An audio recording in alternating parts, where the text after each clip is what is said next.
আমার একটা আবদার মনে রাখবেন, আপনার মা বাবা যদি আপনার টাকা দিয়ে ওনাদের পেট চলে, যেটা আমাদের সমাজে বলে আর কি, আপনি চালান আপনি খাওয়ান, এমন যদি হয় এই কথা কখনো চিন্তায় আনবেন না আমি আমার মারে খাওয়াই, এই কথা চিন্তায় আনবেন না আমি আমার বাবাকে খাওয়াই, বরং ওনাদের উসিলায় আল্লাহ আপনাকে কামানোর তৌফিক দান করেছে।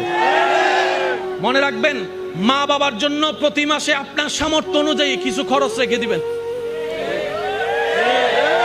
জোরে জোরে জোরে। প্রত্যেক মাসে সন্তানের পক্ষ থেকে মার জন্য একটা আলাদা হাদিয়া দিবেন, বাবার জন্য একটা আলাদা হাদিয়া দিবেন। ওনাদের যেন চাইতে না হয়, বুক ফুলায় কাজ করেন।